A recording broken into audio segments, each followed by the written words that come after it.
fala sobre os riscos de Donald Trump, você reforçou bem aí no começo, Jamil, dizendo ele não é um homem de direita, ele não é um conservador, atentos a isso. Quem falou um pouco sobre esses riscos foi a candidata derrotada, Kamala Harris, ontem no seu discurso. Aliás, a sua coluna aqui trata justamente disso, né? Com superpoderes, Trump vive profecia e testará a democracia americana. Eu acho que dá pra gente ouvir o que Kamala disse ontem. Vamos colocar a fala dela. A fundamental principle of American democracy is that when we lose an election, we accept the results. That principle, as much as any other, distinguishes democracy from monarchy or tyranny. And anyone who seeks the public trust must honor it. The outcome of this election is not what we wanted, not what we fought for, not what we voted for. But hear me when I say, the light of America's promise will always burn bright. As long as we never give up and as long as we keep fighting. Now I know folks are feeling and experiencing a range of emotions right now. I get it. But we accept the results of this election. Earlier today, I spoke with President-elect Trump and congratulated him on his victory. I also told him that we will help him and his team with their transition, and that we will engage in a peaceful transfer of power. Voltamos aqui com o pessoal da TV também, estávamos ouvindo Kamala Harris e ela fala, não era o resultado que queríamos, mas temos que respeitar, né? Esse é o jogo democrático. No entanto, a preocupação, né, ô Jamil, que ela diz sobre a lealdade à Constituição, porque há um medo muito grande que ele, com esses superpoderes que ele conseguiu, né, na Câmara e também no Senado, o que ele pode fazer, que possa haver algum tipo de abuso da democracia. Como é que você analisa aí essa fala de Kamala Harris, que alerta ela traz para a democracia americana? Fabiola, eu acho que esse momento é um momento de muitos momentos inéditos, né?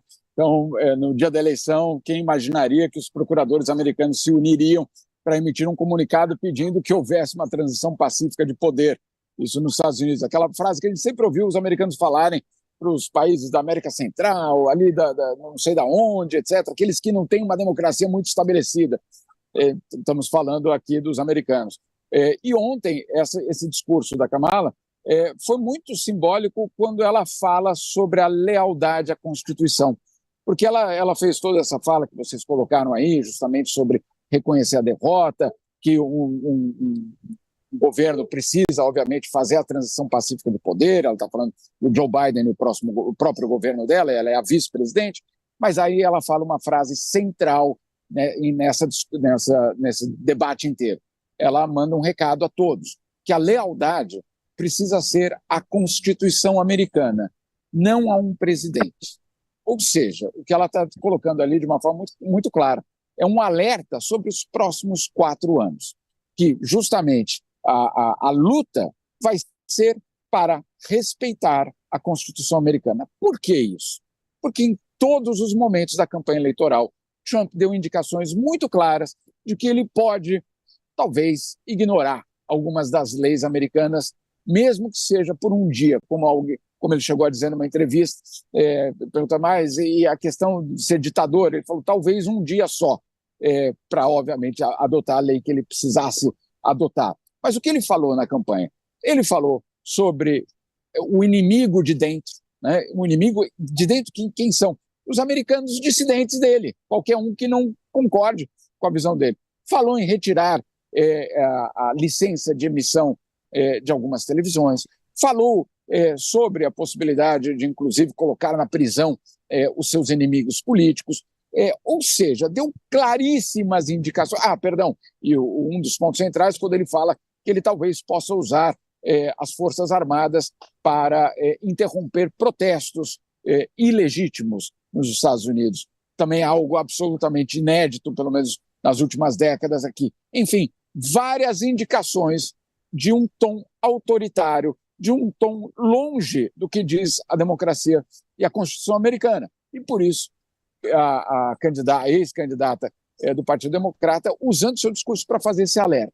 É um alerta fundamental para a gente tentar entender o que vai acontecer a partir de agora. A grande expectativa é, claro, a posse dele no dia 20 de janeiro, etc. Tudo isso é dentro do script. Agora, é saber se essa vai ser se esse vai ser um mandato de um presidente republicano e aí no termo do sistema de governo, não do partido, ou se essa república vai sofrer abalos durante esses próximos 4 anos. Você falou sobre a posse dele, né? Nessa entrevista ao jornal Folha de São Paulo, Bolsonaro fala do desejo de ir à posse de Donald Trump.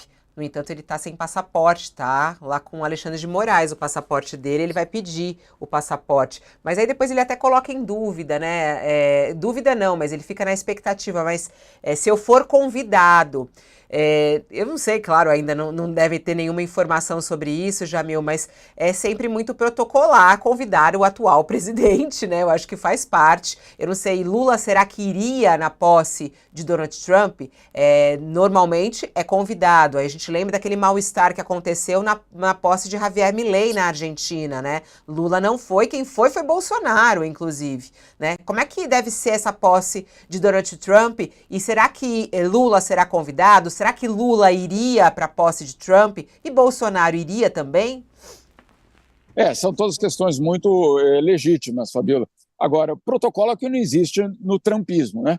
Então, vamos também colocar isso, o contexto do primeiro mandato dele deixou muito claro. Não há. A questão do protocolo é justamente o que ele quer enfrentar, é o discurso dele justamente em relação entre aspas, a elite política e econômica dos Estados Unidos, como se ele fosse, claro, um homem do povo, né? Um trabalhador, como ele coloca quando ele visita alguns locais, eu sou como vocês. A gente sabe muito bem que isso é um discurso absolutamente sem pé nem cabeça, mas é o discurso que ele usa justamente para se identificar. Agora, sobre a posse tem alguns riscos, eu diria. O primeiro deles é justamente você, no fundo, estar presente para chancelar um governo que eventualmente pode ser um governo com fortes características autoritárias. E aí vai ficar sempre aquela lembrança. Você esteve lá para chancelar aquele momento, né? Então, existe esse perigo.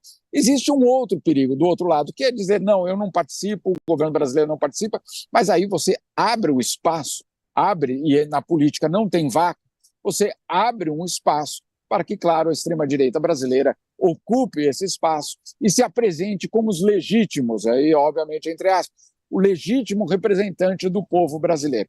Então, é um jogo aí muito complicado, não vai ser fácil fechar essa equação, vai depender muito de como serão os contatos com os republicanos, quem será o escolhido para ser o ministro das Relações Exteriores, né? Tem tudo isso ainda em jogo, muita coisa vai acontecer até dia 20 de janeiro, certamente, mas, eu insisto, é um dos momentos mais, eu diria, de maior encruzilhada para a política externa brasileira, não do Lula, para as políticas externas do Brasil, desde pelo menos a redemocratização.